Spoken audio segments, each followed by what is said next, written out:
Any Chargers fans out there who got up early, 4 a.m. Pacific time, to tune into Peacock to hear the praise being heaped upon their 9-4 favorite team, they had to wait 49 minutes for a Chargers reference.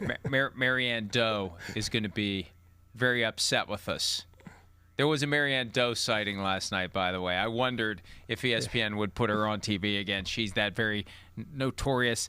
She's the one that is just so into it that the first time they showed her at a game, it's like, did they pay some? Is that an actor? I mean, it is Hollywood after all. Like, she had bad actor vibes. Like, she's trying to act excited at a football game and is just doing it wrong. Anyway, it's real, apparently. And she may be watching right now saying, thank you for finally giving the Chargers some praise. And let me give one piece of defensive praise as it relates to A.J. Brown.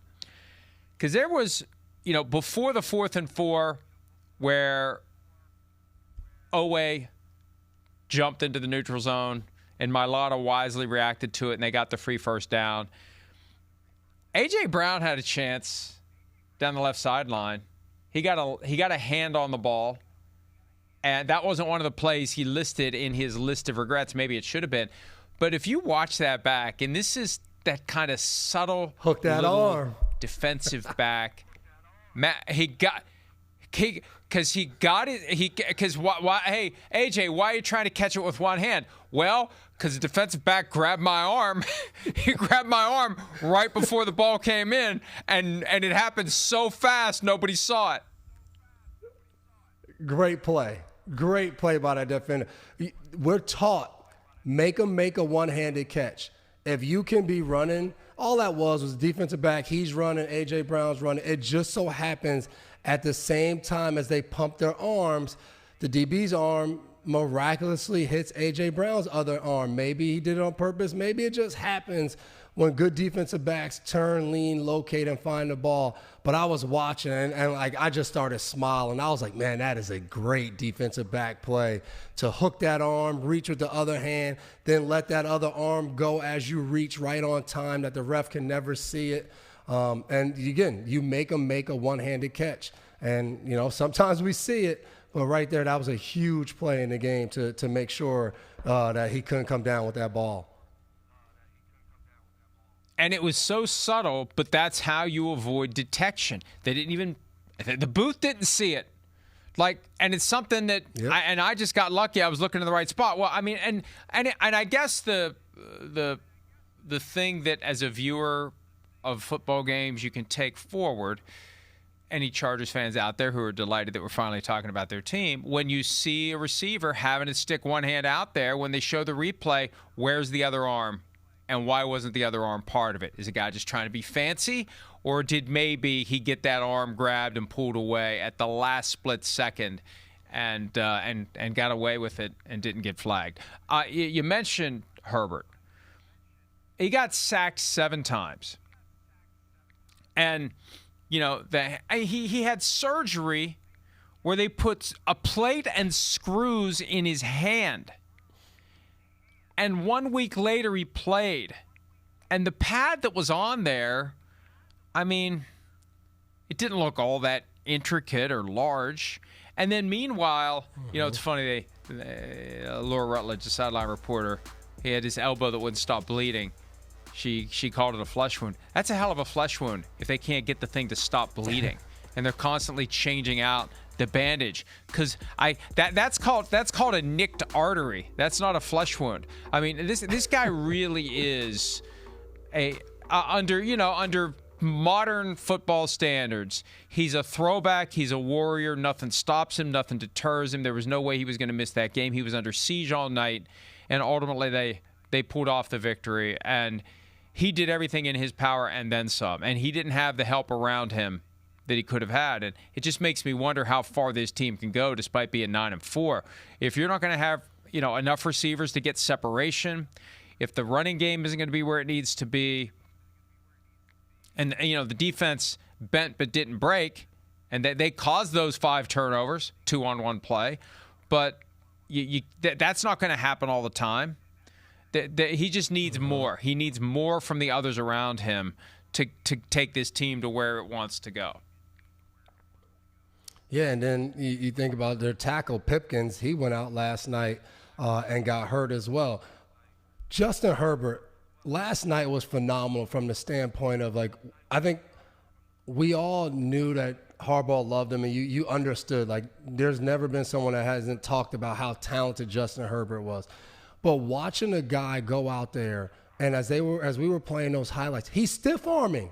He's pushing people away with the hand that he just had surgery with. And I thought one of the most telling things about when you talk about your quarterback's a warrior and your quarterback is everything to your team, they start overtime with a QB design run. They do zone read, and Herbert keeps the ball. It was just like, of all times to run a quarterback design run, like the guy's other hand, like you're trying for it not to get hit. And you can see on one of those plays, like the DB is punching at the ball, misses the ball, and you're like, well, good thing he missed. No, because he hits his other hand. And what I loved about Herbert was a couple times he made a face, but there was no, like, every time he hit the ground, him staring at his hand, wondering. It was a guy that was on a mission of, we're here right now. I'm the reason that we get over the hump and we continue to win, and I'm not stopping until we win and we get into playoffs. And it was just fun to watch. Even though the game was nasty and it was sloppy, watching him go out there and compete, sometimes at certain points where you're like, Herbert, just get rid of the ball, get out of this bad situation.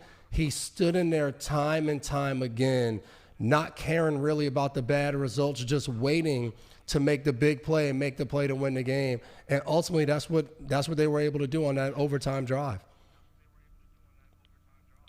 You know, I'm a big fan of studying player demeanor, especially quarterbacks.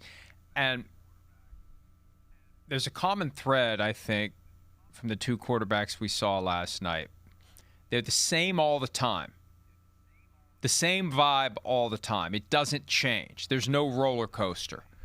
It's just the same. And my observation / criticism is this, and it can apply to either guy, Devin. There's a fine line between unflappable and coming off as disinterested. Now, I think Hurts falls closer to that category. And that's why Hurts has become kind of a tough nut to crack because he's always the same. We played his sound earlier. He's always the same. Win or lose, he's always the same.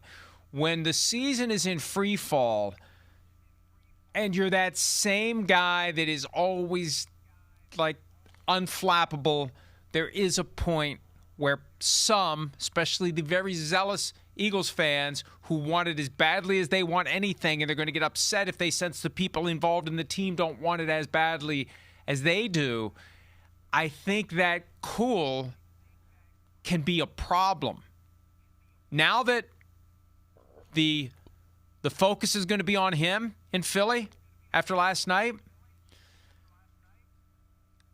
I think it bothers people if someone seems unbothered, if that makes any sense. And that's going to become part of this narrative now. And it's either going to be direct or it's going to be subtle, but I think it's going to make the people who are mad about his performance last night even more upset that he didn't seem upset. Does that make any sense at all? It does. It's such a weird thing because there's this fine line where people want their favorite players and their star athletes to remain calm and be able to handle every situation. But then there's this fine line that fans and people want to see the human side of get frustrated, get pissed off. People used to love when Tom Brady came to the sideline and slammed the tablet. I mean, Charger fans love that Justin Herbert probably didn't want to do the interview with Laura Rutledge last night, even though to anybody that's ever been in football knows, like, hey, man, you're the starting quarterback that just won Monday Night Football. Of course they're going to grab you after the game to talk to you. Like, what do you mean you want to go celebrate with your teammates? Yeah, you're going to do it right after this 20-second soundbite that you do.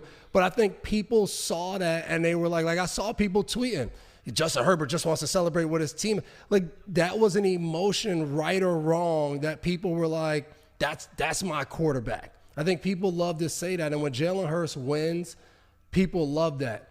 When he doesn't win, they're like, I want more. I want this. Again, I don't know Jalen Hurts personally, but to me, for this to be like an act or something, man, he's keeping it going for way too long.